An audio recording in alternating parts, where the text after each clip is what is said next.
Good afternoon and welcome to another edition of Dodgers Dawgs, part of the Dodgers Daily Network. My name is Austin Brubaker and I'm excited to be here joining with you guys once again. Didn't do a show last week, got busy with all of the Japan series and everything, but I'm excited to be back here tonight on a Monday afternoon talking some more Dodgers baseball. The Dodgers currently are undergoing the Freeway series against the Los Angeles Angels, going back and forth with some exhibition games prior to their home opener. The Dodgers are 2-0 and we're ready to get baseball underway back again. The Dodgers are back in Los Angeles and they're ready for the domestic opening day coming up. And I'm excited to be able to talk about where this Dodgers team is at, what some of our expectations going forward are for this roster, and what are some of the things that we should be looking out for throughout the season. Not just the accolades, not just the accomplishments, but where does this actually take the roster going forward? What are some things, some potential warning signs, or some things that we should be potentially excited about? Because there is a lot to be excited about if you're a fan of the Los Angeles Dodgers, which if you're here on Dodgers Dawgs, part of the Dodgers Daily Network, I would assume that you have at least some interest in the Los Angeles Dodgers, and it's going to be exciting. I believe the ring ceremony is going to be happening this weekend, which I know for fans means a lot.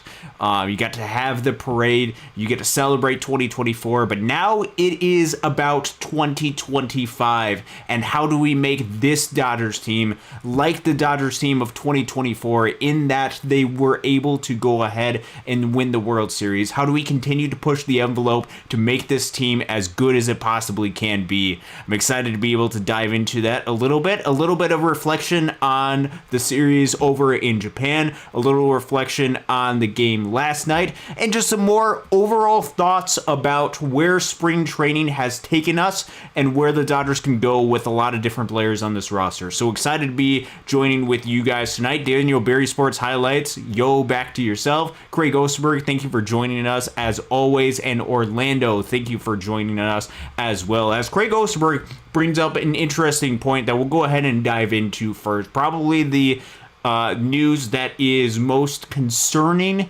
as a Dodgers fan, but more importantly as a human being. Craig Osterberg said Mookie should go on the 15-day injured list. So for those of you who are unaware, Mookie Betts obviously had to miss the Japan series. He was not part of that series due to an illness that he had. That illness seems to be having a little bit of more prolonged exposure. At least it is dragged on quite a bit with him, to the point where he has lost significant weight from what he was prior to this illness. So he got injured or ill. He got sick, I think, about 2 days before they left for Japan. He was on that plane to Japan, had to come back home early, was scheduled to be in the lineup for the exhibition game versus the Angels last night. However, was scratched due to some reason that the Dodgers didn't necessarily specify. All that is known as that he has lost significant weight and is still dealing with a lot of the ramifications of this illness. Sounds like he's having a very difficult time keeping solid food down. He has stated on a couple of different occasions, I believe yesterday, that he's been throwing up every single time that he's been eating some solid food. So it is extremely concerning. First off, not on the baseball front, on the personal front for Mookie Betts as a human being.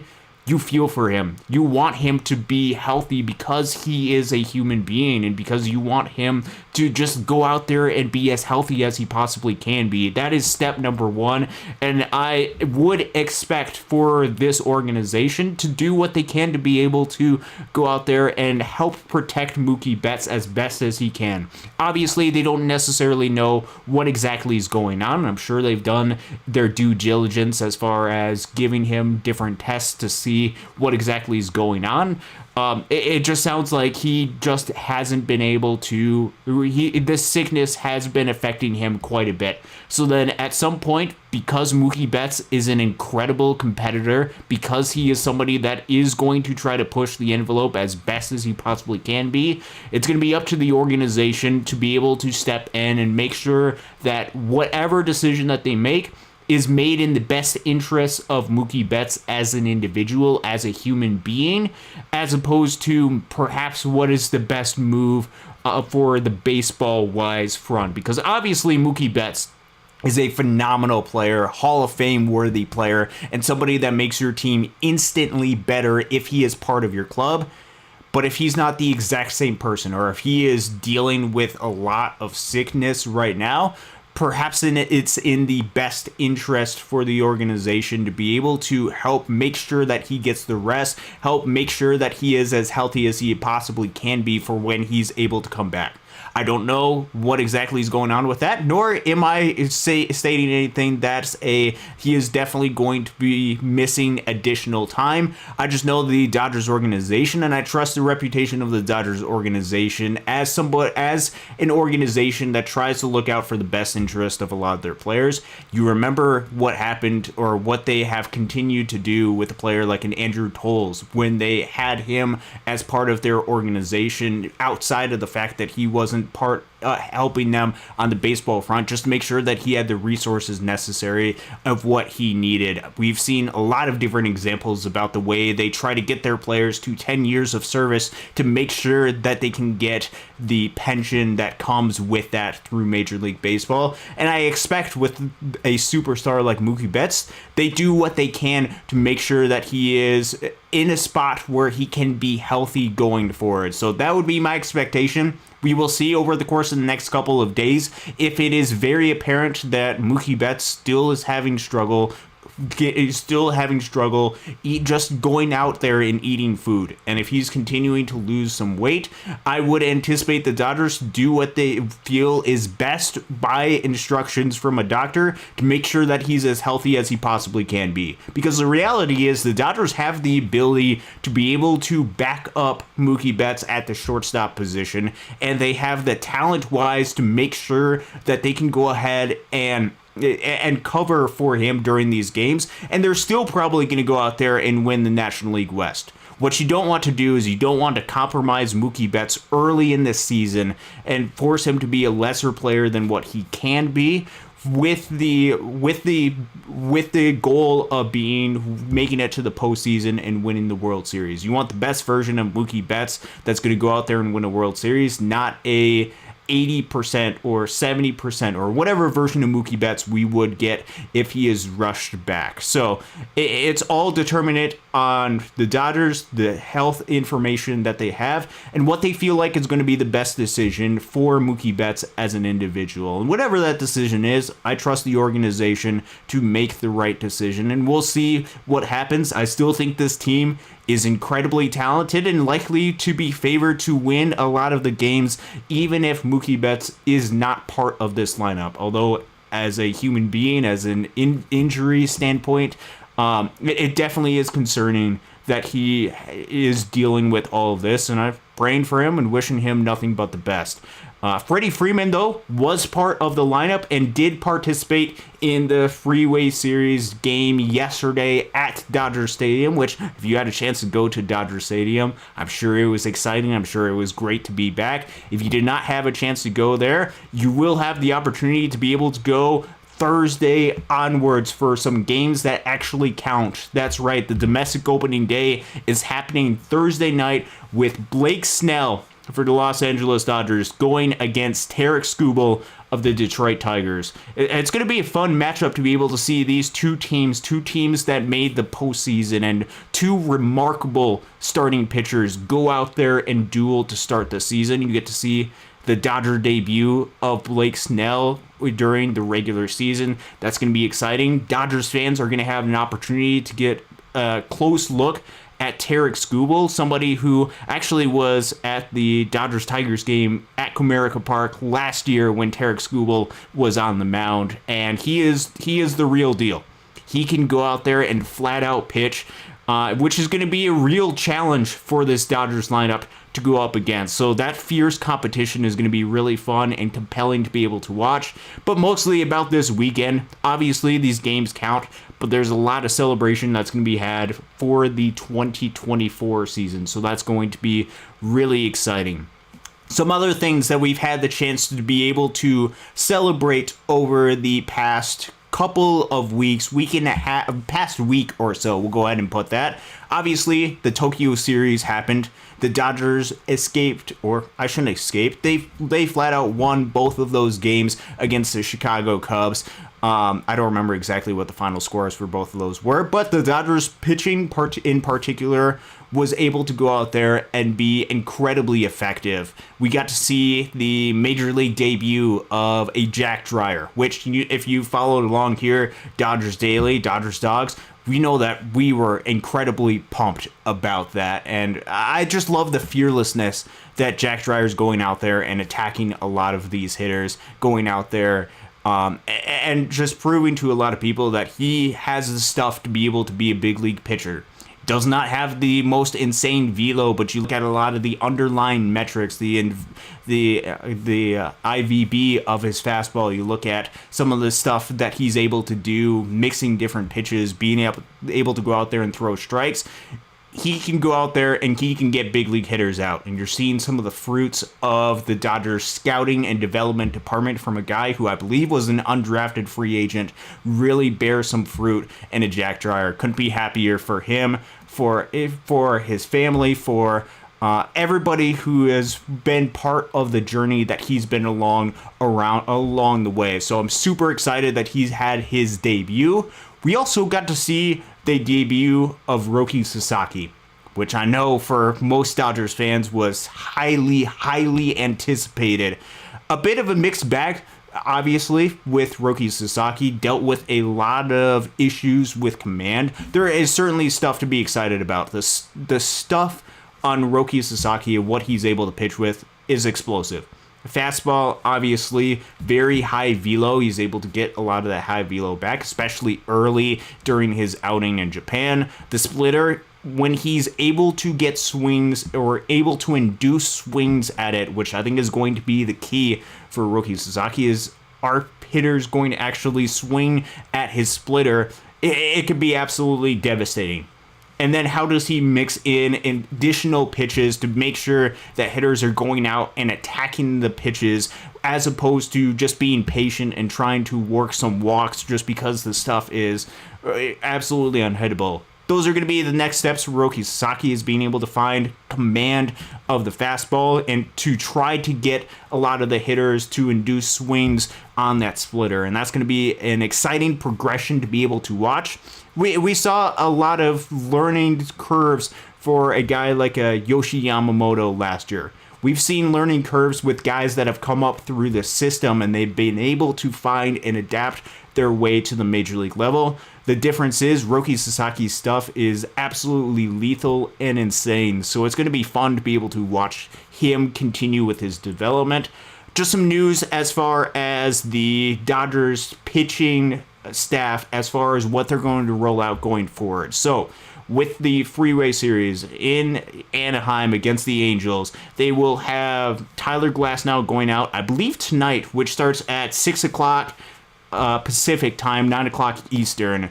And then tomorrow they'll have Dustin May go out and start. And then the home opener on Thursday will be Blake Snell. Friday will be Yoshi Yamamoto.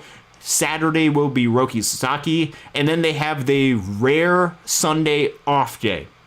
So what you'll notice about the Dodgers schedule, particularly during the first month of the season, is they actually have quite a bit of off days, which allows them to be able to take some time to not have to implement a six-man rotation immediately. I believe they have 5 or 6 off days leading up until the month of May.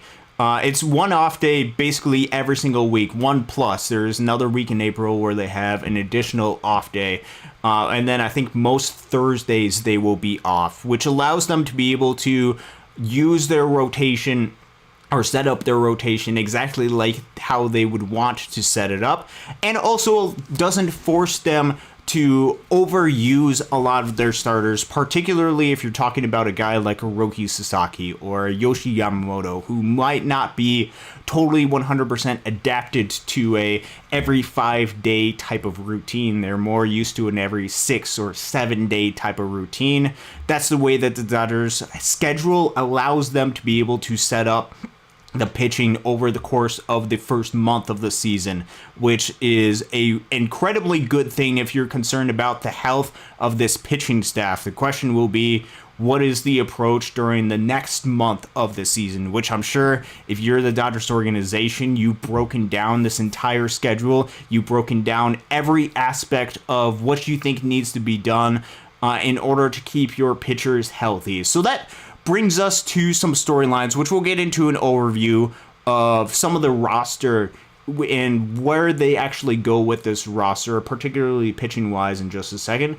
But one of the storylines that is the most compelling to watch, if you are a fan of the Los Angeles Dodgers, is the workload of the pitching, particularly the starting pitching, although I think it is important, especially for the guys that played an integral part of this bullpen, to see how much use they are getting. It is no secret that the Dodgers have an insane amount of pitching. You look at their starting rotation: Blake Snell, Yoshi Yamamoto, Hiroki Sasaki, Tyler Glasnow, Dustin May, all guys who could be top of the line playoff level starters for just about any other club. They are some of the foundation. They are some of the rock of this Dodgers team, and you saw just how effective they were, and this entire pitching staff was able to be during the short 2-game series against the Chicago Cubs. It rendered a pretty good offense and some really good hitters for the Chicago Cubs practically irrelevant, or at least they weren't able to generate a whole lot of offense. Obviously, that is not going to happen over the course of 162 games. There is going to be some nights where other teams are going to get to some of your starters. However, when you have practically an ace as part of your rotation night in and night out, it's going to be incredibly difficult for teams to be able to go ahead and attack each one of these guys. However, there are concerns, to say the least, with these guys and the guys that might be returning as well. Speaking of like a Clayton Kershaw and a Tony Gonsolin as part of this starting pitching staff, there are concerns about the length that each one of these guys is going to be able to go through the course of a season. Tyler Glasnow is a perfect example of a guy who has not pitched much over 120 innings during an entire season. Last year, the Dodgers decided to push Tyler Glasnow a little bit and ultimately backfired because he was not able to pitch during the postseason.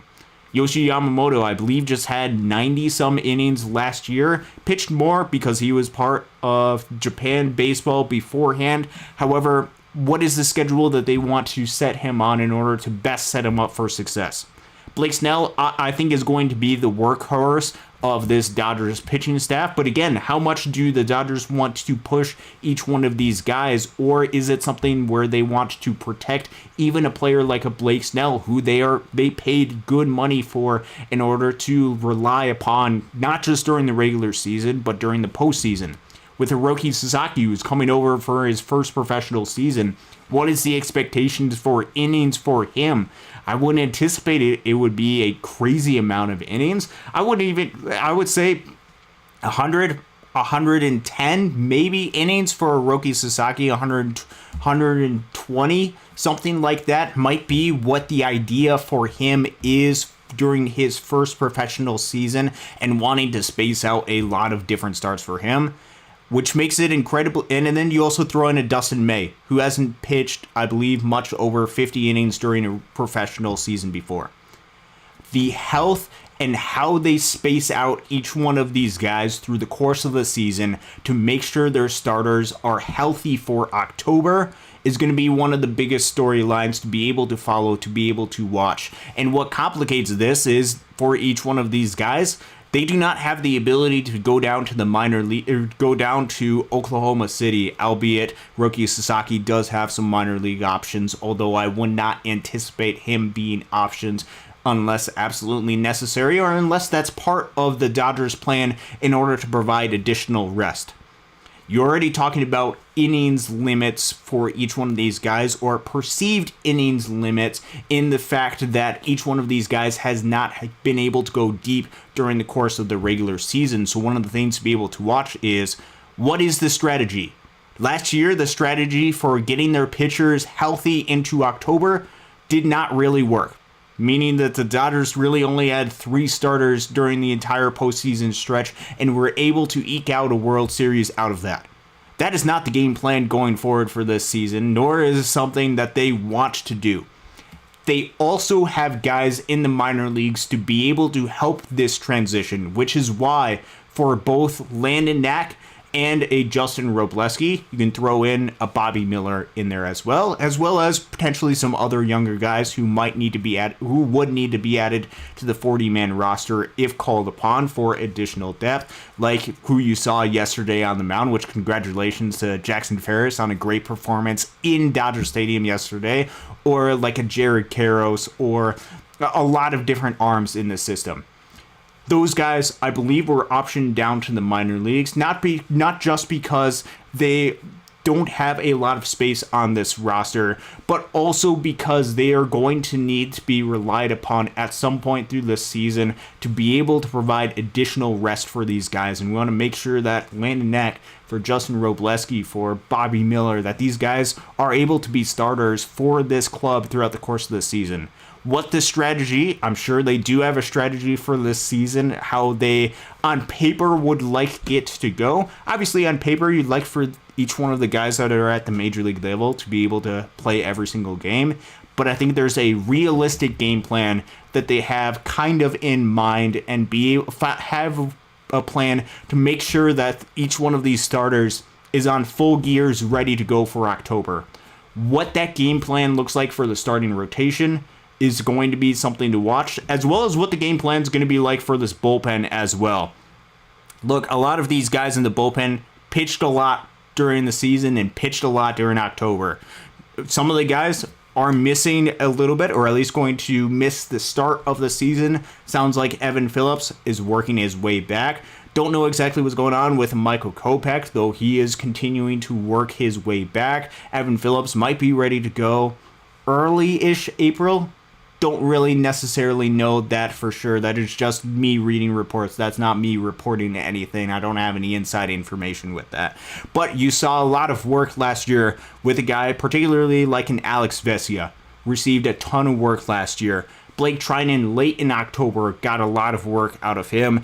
Anthony Banda as well. A lot of these guys were relied upon during last October. So how do you make sure that for back-to-back seasons they are not putting the weight of the world on each one of those shoulders, and make sure that they don't break down as well? I think that's going to incorporate a lot of different arms, which leads us into what the pitching staff is likely to look like for the start of the 2024 or 2025 season. It is 2025 right now. So the pitching staff right now, currently it's for the 2025 season, and this is likely to be the opening day pitching staff unless things change. We'll get to the opening day lineup as well, and some thoughts I have, or some things to watch out for. For the starting rotation, obviously, goes Blake Snell, Yoshi Yamamoto, Roki Sasaki, Tyler Glasnow, and Dustin May. Those are going to be your 5 starters. Again, it is my expectation probably that the Dodgers are going to go with a 5-man rotation. They'll throw in a 6th starter when they need to, by calling up somebody from the minor leagues, or by having a bullpen game if it works out that way. Those are the 5 starters they're going to be starting on a regular, consistent basis. I believe they're going to go with that 5-man until they feel comfortable enough with a Shohei Ohtani potentially being the bonus pitcher, the 14th pitcher that you can have on your team, and have him be part of your starting rotation as well. Does not take anything away from the bullpen if Shohei Ohtani is the guy that is added to the mix. So that would be my expectation. So that's your 5 different starters. Your bullpen has a lot of familiar faces, and then we'll talk a little bit about some of the guys that potentially could be moving up and down and what we might expect from them and where the Dodgers could go with the first half with each one of these guys. So we have Tanner Scott, Kirby Yates, Blake Trinan, Alex Vesia, Anthony Banda. If they are healthy, they are going to be on the Major League roster. None of those guys can be optioned down. The only exception is Alex Vesia, which he won't be optioned down because the Dodgers view him as a Major League player, which rightfully they should because he is a Major League player. That's 5 out of your 8 bullpen arms. The final 3 spots are held by a Ben Kasparius, who I know has been generating a ton of buzz. And especially if you look on X, if you look on Twitter, look at a lot of the Stuff Plus type metrics, which Stuff Plus is a measure to be able to determine how good an actual pitcher's individual pitch actually is. The measurements on a lot of his pitches are absolutely insane. The spin on his slider is ridiculous. He has a good spin on the fastball too. And a lot of the just movement profile of those pitches grades out incredibly well. And you can actually see that by the way he's going out there and pitching. And during the situations that the Dodgers are going out and putting him in. I don't think it's any secret that the Dodgers are going out there and pushing Ben Kasparius and putting him in a little bit more high leverage situations than you might have expected. And I think that's a test to see, okay, just how good is he during these type of environments. And I think he's going out there and really proving himself during these moments. I'm incredibly impressed with the progress of Ben Kasparius and what he's been able to do. Sounds like, and just based on the way things are, he is going to be a pretty important, pretty impactful bullpen piece. He does have the ability to go multi-innings as he has been a starter throughout his minor league career. However, if the Dodgers feel like his stuff is going to play up best out of the bullpen, and if they are not in need of a starter, they have a lot of depth in the minor leagues and more guys that are injured that are coming back. Plus, there's not really a spot for Ben Kasparius in the starting rotation. He's going to fill that spot. Ben Kasparius, I think, pretty much locked down a spot on this roster for right now. And the caveat for right now being that the Dodgers will need some flexibility on this roster during various times of the season. And right now there's a couple of guys, there's a lot of different guys, I should say, who are injured, who will be coming back at some point. And when they come back, that's going to crowd this roster quite a bit. However, Ben is making a statement, so he's part of the opening, or likely part of the opening day roster. Again, this is unofficial. This is just the projections based on the moves the Dodgers have made. Then what's interesting is you have two other names that few people expected to be on the opening day roster for the Dodgers, but with some injuries that happened to the starting pitchers, to the bullpen staff, have opened up opportunities for both of these guys. So you have Jack Dreyer, the Maytag, somebody we're huge fans of here, Dodgers Dawgs, part of the Dodgers Daily Network, left-handed reliever, just recently added to the Dodgers 40-man roster over the offseason to protect him from the Rule 5 draft. He is likely to be part of this Major League roster to start the season. He is a true bullpen arm, and especially going up, if you think about this matchup against the Detroit Tigers, you think of the hitters that probably scare you the most, which, to be honest, and this is coming from somebody who is from Michigan, grew up and still is a fan of the Detroit Tigers, there's not a lot of bats that are part of this lineup that are particularly scary, and the ones that are the ones that you should pay attention to the most are mostly left-handed. You're talking about a Riley Green, you're talking about a Kerry Carpenter, maybe a Colt Keith, a lot of different guys that are part of this lineup that are healthy and that you would want to pay most attention to are left-handed. So having a guy like Jack Dreyer be an extra left-handed arm of the bullpen, I think is really impactful. Also, he is one of the guys that is healthy, that is exclusively a bullpen arm, that is part of this Dodgers organization. So I think having him as part of this mix makes total sense in the world. He's going to get a little run to start the season, and then we'll see what the state of the health of this Dodgers pitching staff is going forward. Another arm that is likely going to be part of this Major League roster to start the season, and perhaps for a little bit, is going to be Luis Garcia. Veteran relief pitcher, non-roster invite to start the season. He was added, as well as Matt Sauer. Both of them were added to the 40-man roster during the course of the Tokyo series. There have been some additional arms that have been added to the 60-day injured list. I believe the ones that were added were a Clayton Kershaw and maybe a Michael Grove were added to the 60-day injured list, so they're not part of the 40-man roster anymore. But they made room for a Luis Garcia.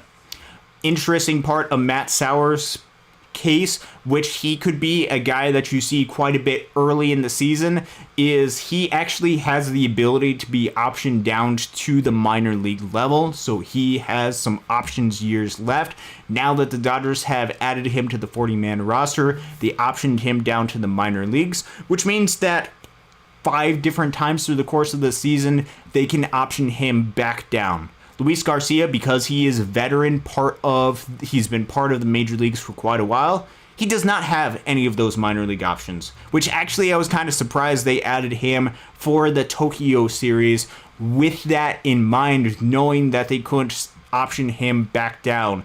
But there must have been either something in his contract which forced the Dodgers to add him before opening day, otherwise he might opt out, or they just knew that they needed an additional reliever, and they're fine with keeping Luis Garcia as part of their roster for at least a little bit.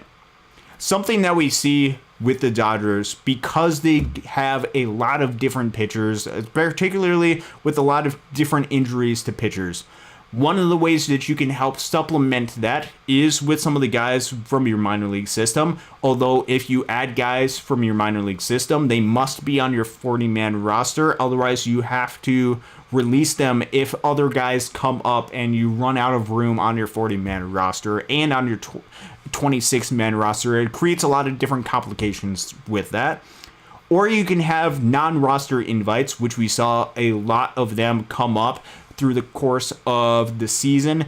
Be guys that could be part of your roster. You can pitch them for a couple of different games, and then if things don't work out, or it's something where you just need another healthy, fresh arm, you can go ahead and designate for them for assignment and not really worry about it too particularly much. This is nothing demeaning against Luis Garcia, but that could be an option that they see early in the season for him. So, going forward for the first week or two, which I believe is the Tigers series at home, then they play Atlanta at home, I believe.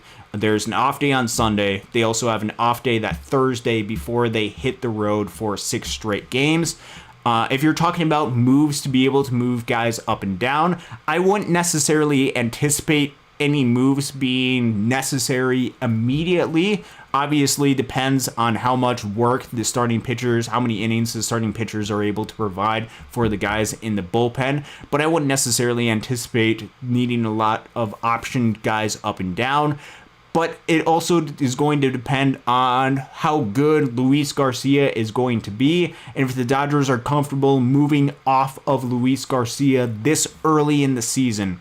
When they need another fresh arm, which will happen at some point through the first month of the season, it would probably be my expectation, and this has nothing to do with anything against him, but we'll probably see Jack Dreyer for at least the first weekend, probably the first week or two of the season. And if the Dodgers need another fresh arm to be able to come up, whether it's for 6 days in a row, providing an additional guy like a Justin Robleski or a Landon Knack that can provide some length, that would probably be my guess of where that roster spot is going to go, unless they decide that they don't want to have Luis Garcia be part of this roster.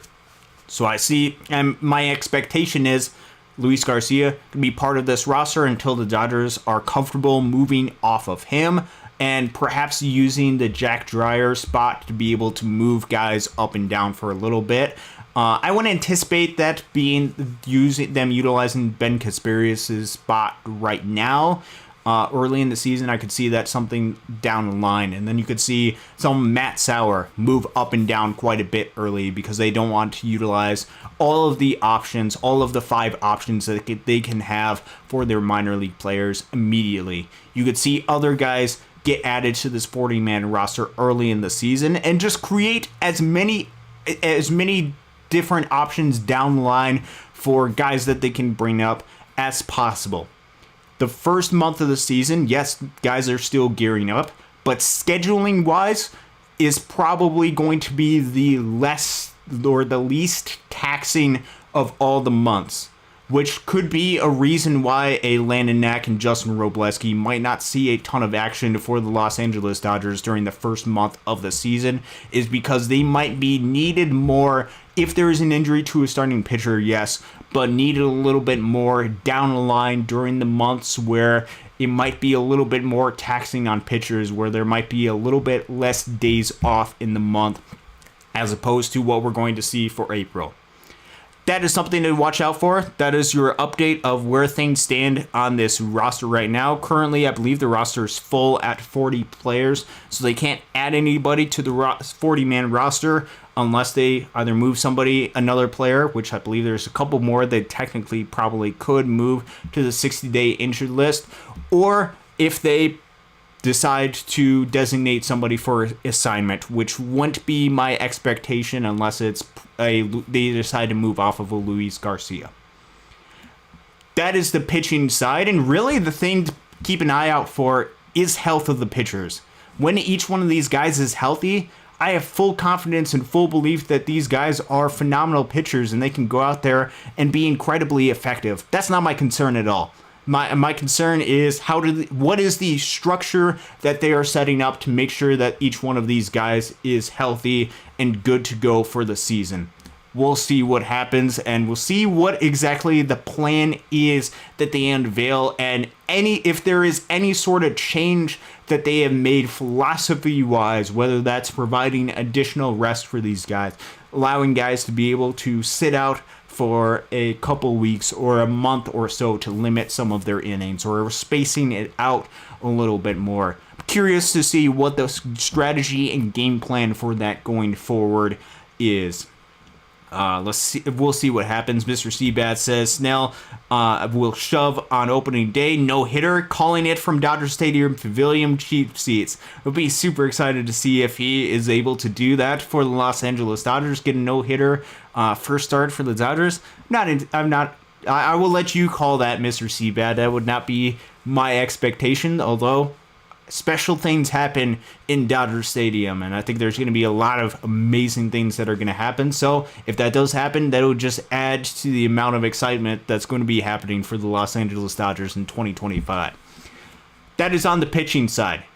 We move over to the offense, and what we're going to do with this offense, and if you are just joining us, I did talk quite a bit about Mookie Betts at the start of this stream, so if you want to go back, my thoughts for that, just in summarize, I just want him to be healthy as a human being, and whatever is going to best do that, I think is what the Dodgers should do. If he needs to spend time on the injury list, then spend time on the injury list. If he's good good enough to be able to play baseball in the Dodgers, Mookie Betts and health officials believe that that's the best thing for Mookie Betts, then of course he's welcome and should be on this club.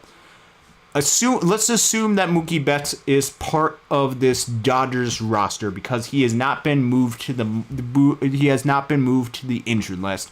If he is part of this roster, these are your 13 players that are likely to start the season at the big league level, and then we'll talk about some of my biggest things to be able to look out for the offense during the 2025 season.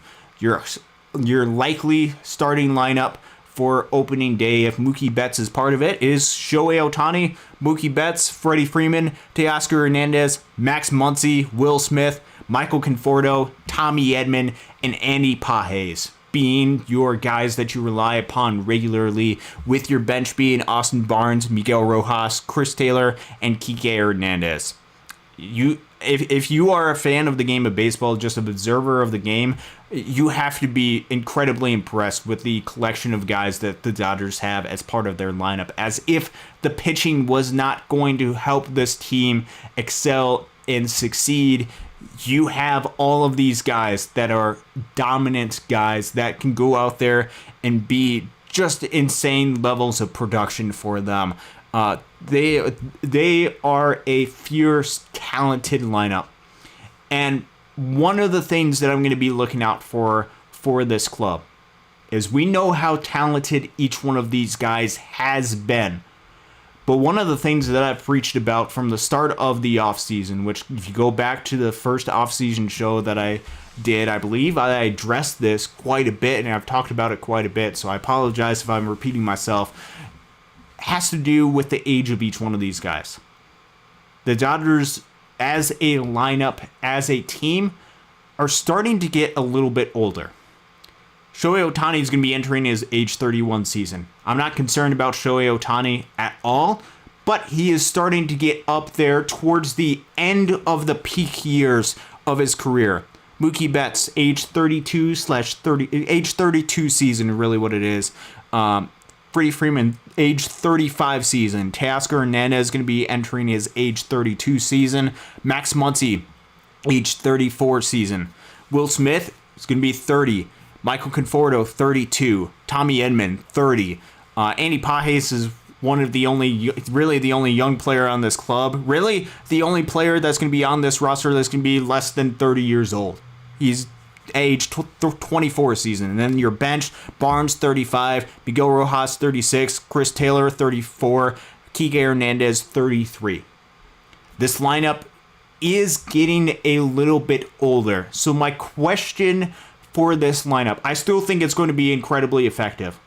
I still think it's going to be a top tier lineup that could be perhaps the best lineup in Major League Baseball.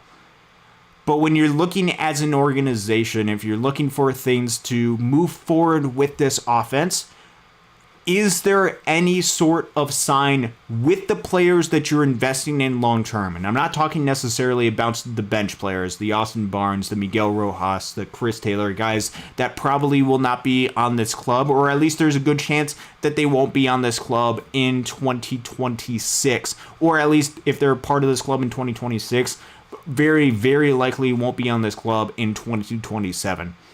But for the guys that you are investing in and likely will be part of this club for at least the next 3 to 4 years, if not even longer, are there any concerning signs of regression that typically happen for players as they get older in their careers? Not expecting this with Shohei Ohtani. I'm not even expecting this with Mookie Betts or even like a Freddie Freeman. But we know that players, as they get older, typically their production seems to decrease. So, is there a worrying trend that happens with some negative regression with any of these players? Because if that is the case, then the Dodgers might have to figure out a strategy to either find other players that can help infuse additional talents in 2026 and beyond to be able to help this club, find ways to be able to incorporate some younger players like a Dalton Rushing or an Alex Freeland, make sure to get additional reps for an Andy Pages, or look potentially to the future depending on the progression of a Josue De Paula, Zaire Hope, or any of these guys at the minor league system. Or find different ways to be able to help make sure this lineup is still really good for the long term of this team. I still believe in this lineup. I still think it's going to be very, very good.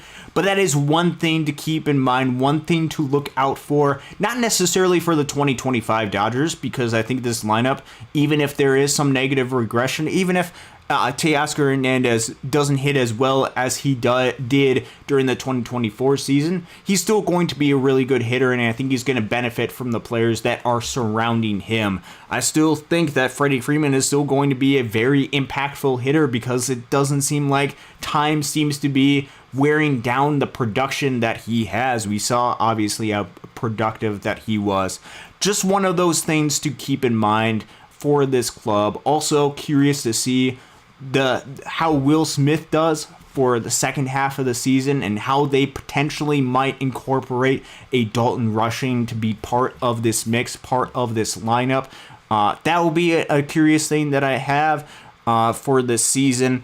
Also, and this is something to as a bit of a note to be able to keep in mind, since we talked a lot about this during the later parts of the offseason and particularly during spring training, the battle for the last roster spot. That last roster spot really was a battle between Andy Pages, James Outman, and a Haesung Kim. And ultimately, Andy Pages won that battle.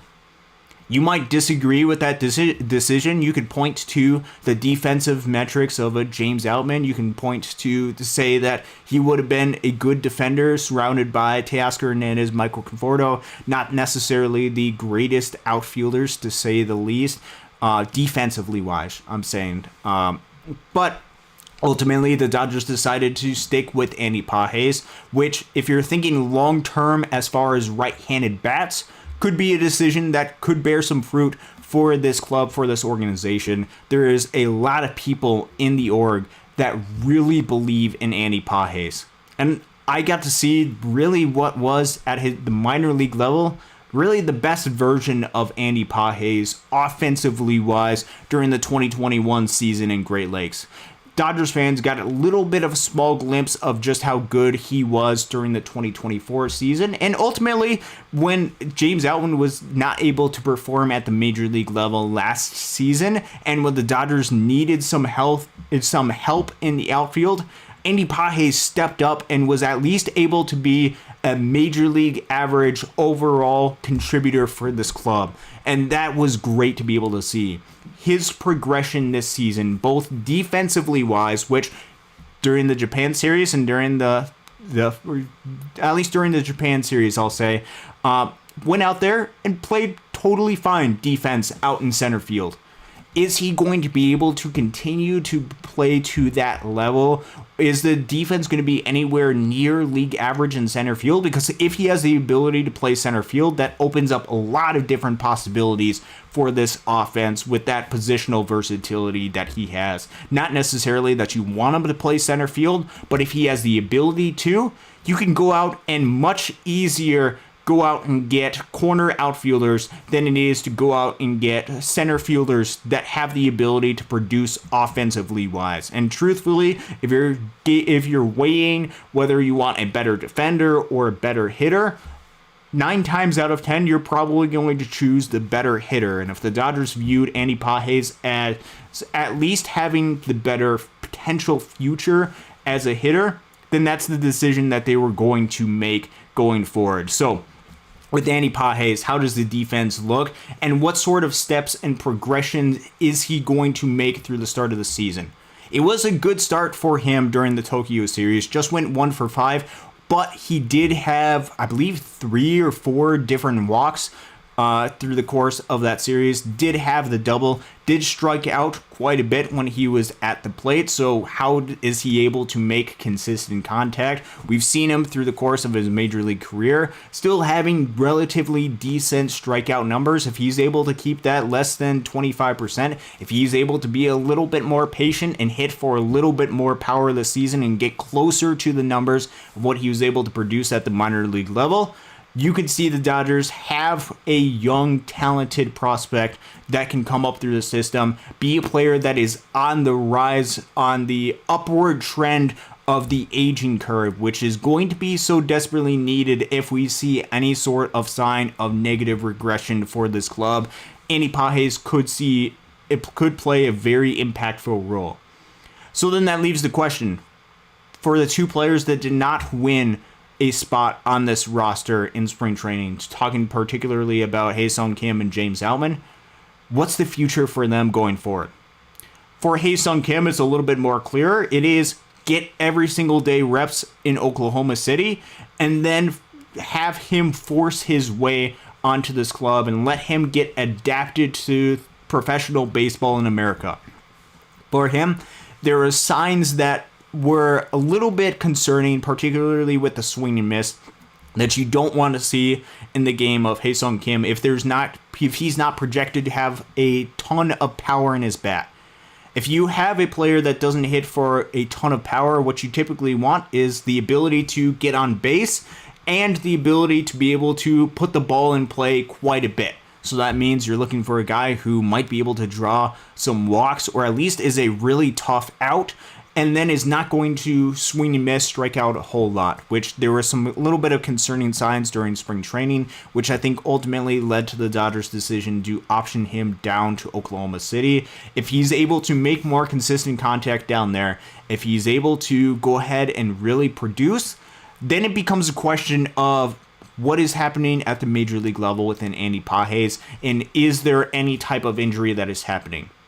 For Ha-Seong Kim, he is actually not the person that I would anticipate or expect to be the first person that's called up in the event for, let's say that Mookie Betts started the season on the injured list. He probably would not be the first person that I would anticipate being the guy that gets called up to the major league level, because I think the Dodgers see a lot of future in him with this organization and want him to develop into that type of player. And the only way he's going to be able to develop into that type of player is with consistent reps, which I don't believe would be granted to him at the major league level immediately. So then that brings up the question of James Outman, which he was optioned down to the minor league level.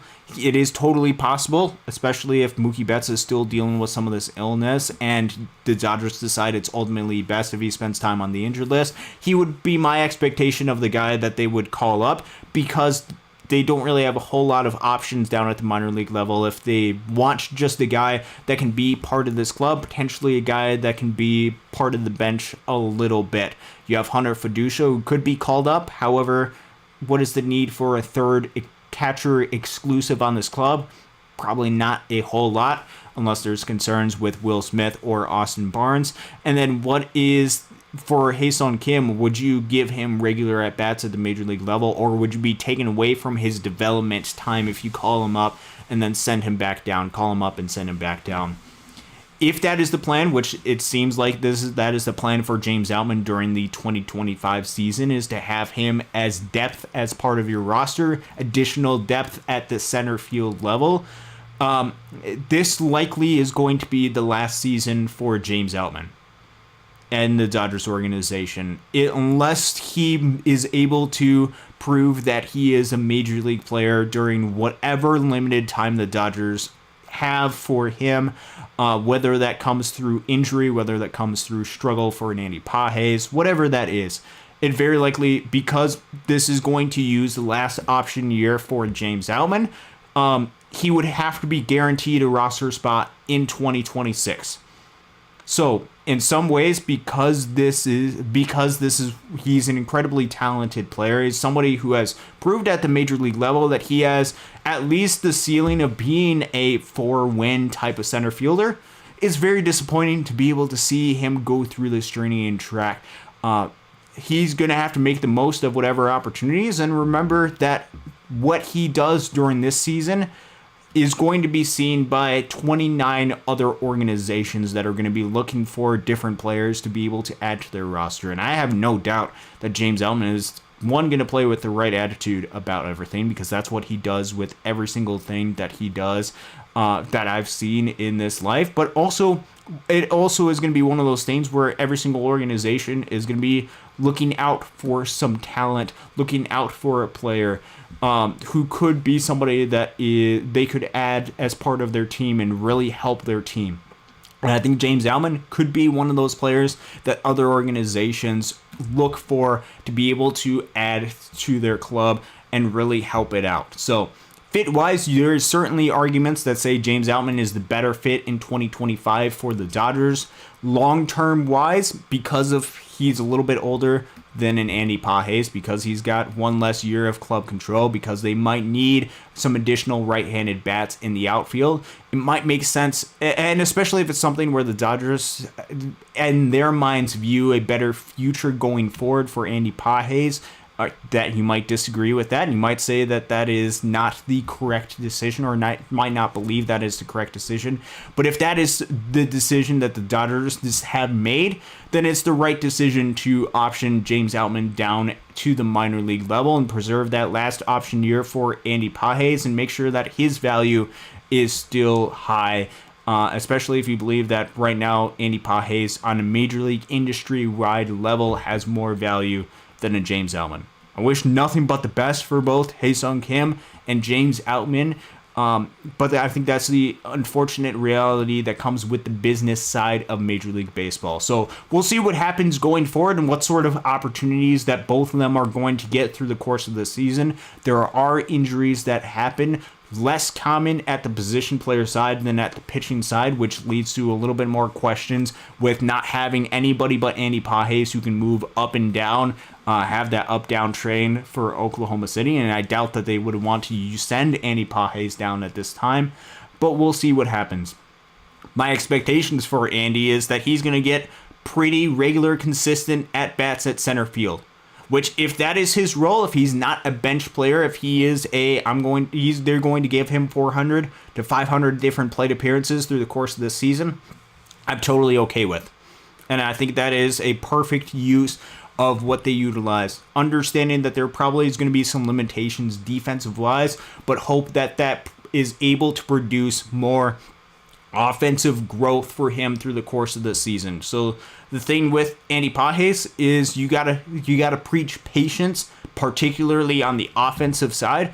There can be frustrations on the defensive side, but if he's going to fit with this club, if he's going to fit with this roster, and if you're not a superstar player, you better have the ability to be able to play multiple different positions on this club, and I think having him with at least the ability to play center field is something that this organization values quite a bit. So some things to be able to keep an eye out for. Pitching side, what is this strategy to keep these pitchers as healthy as they possibly can be?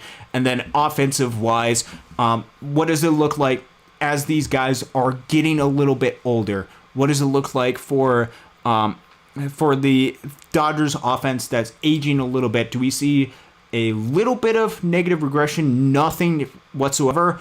Or is this steepness of the hill of regression a little bit steeper? If that is the case, then there should be cause for alarm going forward as far as roster construction wise for this club.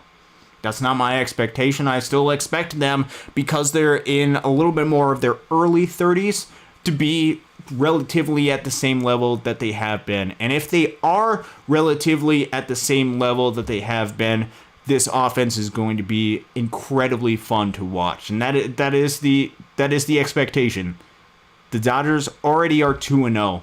They're 160 games from 162-0, which will not happen. The Dodgers will lose games. There will be stretches that are incredibly frustrating, and that's important to keep in mind. But they have as much talent as any team has in the game of baseball. I think more talent probably than any team has. And then going forward, my expectation is for them to be able to compete and go out there and have the opportunity to win World Series this year and for years to come. It's an exciting time to be a Dodgers fan. The Freeway series is continuing to happen tonight, 6 o'clock Pacific, 9 o'clock Eastern. I believe, I don't remember if it's at the exact same time tomorrow as well, but I know Dodgers versus Angels tonight and tomorrow in Anaheim. Be fun to be able to watch 2 exhibition games, but baseball games that count will be happening on Thursday, 4 o'clock Pacific, 7 o'clock Eastern. The Los Angeles Dodgers versus the Detroit Tigers is going to be taking place, and I know every one of us is excited to be able to go back and not just watch the Dodgers go out there and compete, but also go out there and just celebrate what 2024 was and have the anticipation of hope of what 2025 can be. It's an exciting time for that. Also, talking about the system as well, Oklahoma City, the Comets, who just recently were renamed the Comets from the baseball club, from the Oklahoma City Dodgers. The Oklahoma City Comets are going to be starting their season on Friday night in Sugar Land. It's going to be the Comets versus the Space Cowboys in a perfect minor league baseball team name matchup starting off the season for them on Friday. And then I believe next Tuesday night, so Tuesday, that would be the 1st of April, I believe is what it is. No, this is not an April Fool's joke. That I believe that's going to be the opening day in Oklahoma City. So if you are in Oklahoma City in that area, be sure to go check out the Comets, or if you're in Texas, go ahead and check out the Comets in Sugar Land and cheer them on. Tulsa, Great Lakes, and Rancho will be starting their seasons on April 4th, next Friday, April 4th, which I believe right now there's actually a really good sale going on with Great Lakes Loons tickets for some 10 vouchers. Go ahead and check that out, loons.com. I'm excited because that's going to be opening day for me, April 4th in Great Lakes. Couldn't be more excited to be able to go from that. For all of you who are going to have the opportunity to be able to go to Dodger Stadium, go ahead and enjoy it this Thursday, this weekend, or whenever you get the opportunity to be able to go ahead and go and support the Los Angeles Dodgers and be able to watch history in the making with at least how talented this club is. The expectations are high, but also, as we've seen with this club, the hunger that they're playing with, if the first weekend is any example of what they're going to be playing like this season, they are an incredibly hungry bunch, and they're ready for another chance to go out there, not just compete, but go out there and win a World Series in 2025. How the season will go, not exactly sure, but I'm incredibly hopeful, and I'm incredibly excited to be able to go ahead and watch this season take off. So super excited to be able to do that. Super excited to be able to go and, I believe 11 days, go ahead and watch the Great Lakes Loons in action against the defending Midwest League champion in the Lake County Captains. That's going to do it here tonight. I actually got to get going and got some things that I got to do tonight. Got to eat some dinner before all that stuff is happening. But I'm super grateful for each one of you guys for tuning in, for being a supporter. Dodgers Dawgs, part of the Dodgers Daily Network. I believe we should be back Wednesday night. I believe Casey and I don't have it confirmed just because Casey's schedule is super crazy this time of year with everything that he's got going on. But I'm pretty sure we should be back Wednesday night to be able to talk in anticipation for opening day. Dodgers versus Tigers, do a little bit more of a recap of the Freeway series, talk about some guys that had some good performances, which, by the way, last night, not just Jackson Ferris of the Prospects performed well. We got to see Chris Oakey, who is a little bit more of a veteran, but somebody who's been in the system that contributes quite a bit, had a really good performance. We got to see a Logan Wagner double. You got to see Kendall George get into the game. You got to see a Joe Vitrano get a base hit. Some names you should probably keep an eye out for if you're a fan of Great Lakes for this season.